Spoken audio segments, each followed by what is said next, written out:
السلام علیکم ورحمۃ اللہ وبرکاتہ۔ عزیز دوستو، آج ایک بہت دردمندانہ اپیل لے کے حاضر ہوا ہوں میں ان تمام لوگوں کے بیچ جن کے بچے یا بچیوں کا رشتہ مستقبل قریب میں ہونے والا ہے۔ بہت یہ دردناک بات ہے کہ ہمارے یہاں شادی بیاہ کی خرافات، میں خرافات کا لفظ اس لیے بول رہا ہوں کہ شرعی جو نکاح ہوا کرتا تھا اس کو ہم نے بہت پیچھے چھوڑ دیا ہے۔ تو شادی بیاہ کی خرافات کے نام پر ہم گویا کہ جنون کی حدوں تک پہنچتے جا رہے ہیں، اور ایسا لگتا ہے کہ پڑھے لکھے سمجھدار قسم کے لوگ، بزنس مین لوگ بھی یہاں آ کر اپنا آپا کھو دیتے ہیں اور اپنی عقل کو ساتھ لے کے نہیں چل پاتے۔ یہ بہت افسوسناک بات ہے۔ کروڑ کروڑ پلس کے ہوٹل بک ہونا، 5,000 روپے کی ایک پلیٹ ڈیسائیڈ ہونا، اور اس میں ہزار لوگوں کو نیوتا دیا جانا، یہ سب کیا ہے؟ کیا اللہ نے پیسے اسی دن کے لیے دیے تھے کہ ایک شادی کے نام پر آپ بے تحاشا پیسے بہاتے چلے جاؤ؟ اور آپ کس لیے کر رہے ہو؟ ذرا سوچئے میرے بھائی، اللہ نے 2 پیسے دیے ہیں تو یہ مان کے چلیے کہ آپ ناگ نہیں ہیں، آپ ان پیسوں کے تنہا حقدار نہیں ہیں۔ وفی اموالہم حق للسائل والمحروم، آپ کے اموال میں، آپ کی مال و دولت میں دوسروں کا بھی حصہ ہے۔ ہاں، اس کی آزمائش کا طریقہ ہے۔ 100 روپے 2 آدمی کو 50 دیے جانے تھے۔ اللہ رب العزت نے کی سنت جاریہ رہی ہے کہ اس نے کسی کو 90 دیا تاکہ آزمائش ہو، لیبلوکم ایکم احسن عملا، آزمائش ہو کہ میرا بندہ میرے دیے ہوئے اس انعام کا شکر ادا کرتا ہے یا نہیں، اور جو غریبوں کا حصہ ہوتا ہے وہ ان تک پہنچاتا ہے یا نہیں۔ سیم ٹائم جس کو 50 روپے ملنے چاہیے تھے اسے 10 روپے ہی ملے ہیں، 40 کی کمی ہے، اس کے صبر کا امتحان ہے کہ اس کو 1000 نعمتیں دے رکھی ہیں۔ اگر یہ 2 پیسوں کی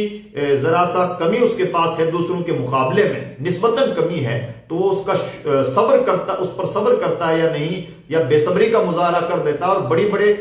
بڑی بڑی نعمتوں کو، جسم و جسمانیت کی نعمتوں کو اور 1000 قسم کی نعمتوں کو بھلا بیٹھتا ہے۔ یعنی اگر کسی کے پاس پیسے زیادہ ہیں تو اس کے زیادہ ہونے کا امتحان ہے، اور کسی کے پاس کم ہے تو کم ہونے کا امتحان ہے، اس کے شکر کا امتحان ہے، اس کے صبر کا امتحان ہے۔ اللہ نے پیسے اس لیے نہیں دیے کہ ہم شادی بیاہ کے موقعوں پر پاگل ہو جائیں، حدیں کراس کر جائیں اور بے تحاشا اڑاتے چلے جائیں۔ اور اسپیشلی میں اپنے کمیونٹی کے لوگوں سے گزارش کرنا چاہوں گا، آپ کے معاشرے کی بچیاں فرار ہوں، آپ کے یہاں غریبوں کی شادیاں اس لیے نہ ہوتی ہوں کہ ان کے پاس کھان پان کا اور جہیز کا انتظام نہ ہو، آپ کے بچے اس لیے پڑھائی چھوڑ دیتے ہوں کہ ان کے پاس فیس کا انتظام نہیں ہے، آپ کے یہاں آپ کا خون پانی سے زیادہ سستا ہے، آپ کا کوئی پرسان حال نہیں، آپ کی اپنی کوئی قیادت نہیں، آپ کی میڈیا ہاؤسز نہیں، آپ کے اپنے بہت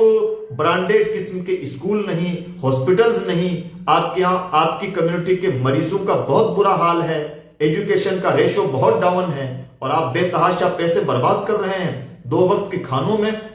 کروڑوں روپے اڑا دے رہے ہیں۔ میرے بھائی، ہو سکتا ہے آپ کے ذہن میں یہ بات ہو کہ اللہ نے ہمیں پیسے دیے ہیں تو ہم خرچ کر رہے ہیں۔ جواب دینا بڑا مشکل ہو جائے گا۔ جو اللہ اس بات پر قادر ہے کہ آپ کو 2 پیسے دے، وہ اس بات پر بھی قادر ہے کہ وہ آپ کو کنگال بنا دے۔ ڈریے اس دن سے۔ کتنے غریبوں کی آہیں لیتے ہیں ہم۔ بات صرف اتنی سی نہیں ہے کہ ہم نے اپنے بچوں کا رشتہ کر دیا، بات یہ ہے کہ ہم نے ایک غلط روایت کی بنیاد ڈالی ہے، اور اس کا خمیازہ آخرت میں تو بھگتنا پڑے گا ہی، دنیا میں بھی اس کا بدترین خمیازہ بھگتنا پڑ سکتا ہے۔ اس کو ہلکے میں مت لیجیے۔ اگر آپ کے ذہن میں یہی بھوت سوار ہے کہ آپ مشہور ہونا چاہتے ہیں، لوگوں کے بیچ میں بحث کا موضوع بننا چاہتے ہیں، تو چلیے وہی صحیح، یہ جذبہ ریا ہی صحیح، آئیے ہمارے پاس، ہم آپ کو بتائیں گے، آپ کو ہیرو بھی بنا دیں گے انشاءاللہ۔ لیکن کام وہ کیجئے، پیسہ وہاں پر خرچ کیجئے جہاں ملت کا بھلا ہو رہا ہو۔ صرف کھان پان کے ہی حوالے پوری زندگیاں ہو جائیں اور اسی کو مطمع حیات بنا لیا جائے، یہ کوئی عقل مندی کی بات نہیں ہے۔ اس لیے میرے عزیز، اگر آپ مشہور بھی ہونا چاہتے ہیں،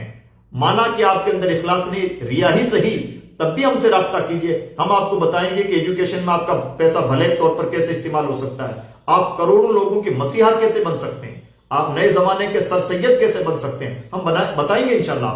آپ کو شہرت چاہیے تو شہرت بھی دلوا دیں گے، لیکن خدا کے لیے صرف پلیٹوں میں اپنا پیسہ مت ضائع کیجئے، اپنی صلاحیتوں کو آگے بڑھانے میں پیسہ خرچ کیجئے۔ میں امید کرتا ہوں کہ جو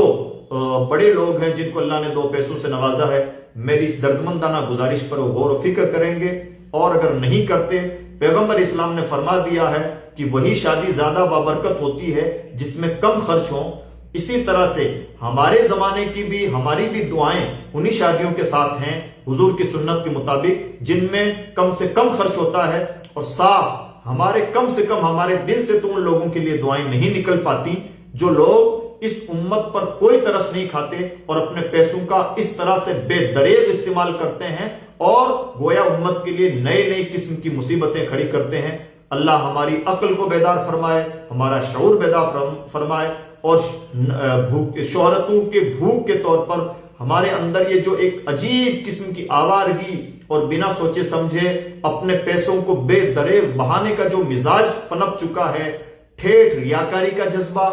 ٹھیٹھ یوں کہہ لیجئے کہ جنون کا جذبہ، اللہ رب العزت اس کا خاتمہ فرمائے اور ہمیں اپنی ملت کا شعور عطا فرمائے اور اب اس زبوں حال ملت پر ترس کھانے کی توفیق بخشے۔